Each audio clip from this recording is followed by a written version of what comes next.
How to unarchive Instagram story. If you accidentally archive Instagram story before 24 hours and you're wanting them to unarchive it back, here's how. So first is open up your Instagram account. Once you're here, head straight into your profile at the lower right and then tap on the three lines at the top right.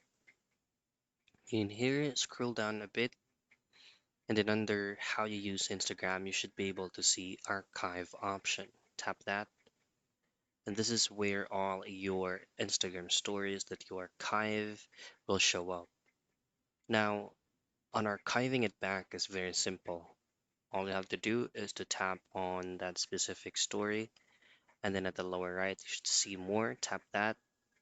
And in this update, you will only have these options. For you to unarchive it back, just simply use the share button and then have it shared confirmed. And that's how you unarchive Instagram story back before 24 hours.